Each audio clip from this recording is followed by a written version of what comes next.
1분 영어 머스터디넷 고혁준 선생입니다. 주제문 같은 소리하고 앉아 있다. 빵 셔틀 하는 것인가? 자, 납득이 가지 않는데 주제문은 골라서 뭐 하겠는가? 묻고 따지지 말고 그냥 답이다. 이렇게 말하면은 어떤 친구가 여러분에게 어떤 이유도 설명하지 않고 빵 사와 라고 한다고 해서 이게 주제문이라고 해서 여러분들이 바로 행동에 옮기지는 않죠.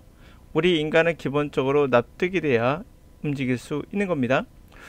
자, 주제문도 정말 웃기는 거지만 영어 선생님이 가르쳐야 될 대상도 아니지만 두 번째는 전개 방식이죠. 여러분 보자마자 전개 방식 영어 아닌 거 아시겠죠? 이와 같은 소리 하는 이유는 비기도 열고 이런 것을 얘기하는 겁니다. 이거 뭐 하는 걸까요?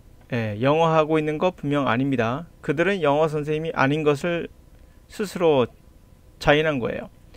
모든 문제의 근원은 구문독해에 있습니다. 이 구문독해의 특징이 규칙이 어마어마하게 많죠. 근데 이 규칙이 완벽하지도 않아요. 그래서 예외까지 많이 존재하죠. 그리고 규칙이 완벽하지 않고 그러다 보니 해석도 어설퍼지고 시간도 많이 걸릴 뿐만 아니라 읽고 나서 무슨 말인지 몰라요. 이유는 간단합니다. 규칙이 너무 많아요. 규칙만 있을 뿐 그게 어떤 의미를 전달하는지에 대해서는 정확하지 않습니다. 자, 그리고 또 하나, 저는요 해석을 했어요. 이해는 했어요. 근데 답 고르기가 어렵더라고요. 헷갈리던데요. 이렇게 말하는 학생들에게 다시 한번 말할게요. 해석을 다 했는데 헷갈린다. 그래 틀렸다. 그것은 그냥 선택지 1번 5번까지는 선택지 영어를 잘못 해석한 거예요. 별 의미 없어요. 그냥 주제문을 못 고른 게 아니라 전개 방식을 모른 것이 아니라 그냥 해석을 잘못한 거예요. 자, 자전거 타고 100km 달릴 수 없는 것은 자명한 사실이죠. 누구도 우리가 도달할 속도는 100km인데 자전거로는 안 됩니다. 그게 구문독해예요. 자, 동력을 바꿔야겠죠. 자동차로 바꿔야 됩니다. 자, 그러면 밑에는 문제를 통해서 한번 보도록 하죠. 자, 이게 주제문이 필요하겠는가? 아니다. 네, 바로 설명에 들어갈게요. 전개 방식 그런 거 다 필요 없다. 결국에는 이 문제가 헷갈린 것은 뭐가 잘못된 것이다? 첫 번째, 주제문이 꼭 필요하나? 아니다. 두 번째, 전개 방식 이거 영어 아니다. 그쵸? 쓸데없는 거 하지 마시고, 세 번째는 헷갈려. 정답이 왜 헷갈릴까? 그것은 뭐야? 선택지 해석을 잘못한 거예요. 이것도 해석입니다. 선택지도. 선택지는 뭐 별거로 생각하시지 마세요. 다 해석이에요. 이것도 해석이 잘못됐기 때문에 그런 것이다. 시작해보죠. 제목입니다. 자, 원격 학습이라는 것은 최근에 두드러지고 있어요. 바로 추가적인 교육, 바로 보충학습 분야에서 그렇습니다. 그러나 훨씬 더 많은 그러한 과정, 그 교육 과정과 관련된 그러한 참여자들에 관한 것들이 아직은 충분히 이해되고 있지 않아요. 비록 새로운 기술이 교육기관들에게 새로운 학생들에게 접근할 수 있게 해줬어요. 그렇지만 그 기술이 거의 의미 있는 정보를 학생에 관한 그런 학생들에 대한 의미 있는 정보를 제공하고 있지는 않아요. 자, 그럼에도 불구하고 다시 말하면 주 초점이 기술의 역할, 원격 학습의 기술 부분에 맞춰 있긴 하지만 경험 있는 경험 많은 교육자들은 이렇게 주장합니다. 기술 그 자체가 중요한 게 아니다. 다른 요소만큼 중요한 건 아니다.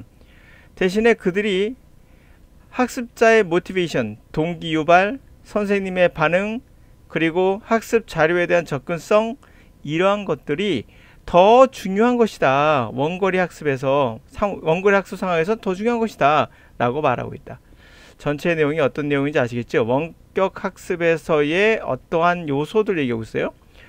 자, 원격 학습에서의 어떠한 요소들, 원격 학습의 수요 어때? 수요 말이 안 되죠? 수요가 많다 적다 이런 얘기 아니죠? 반응하는 선생님이 필요하다. 아닌 거 아시겠죠? 원격 학습 괜찮아? 참여자들 학생 아니에요. 자, 그러면 그래가는 얘기 아닌 거 아시겠죠? 교육 과정의 기술, 교육 과정들의 기술이라고? 교육과정, 그것의 테크놀로지, 교육과정의 기술? 그게 무슨 소리죠? 자, 여러분 지금 보고 있는 건 뭐죠? 원격학습이에요. 전체가 원격학습이고, 원격학습에는 어떠한 요소들인지 설명해주고 있죠. 대충 보시면 그렇잖아요.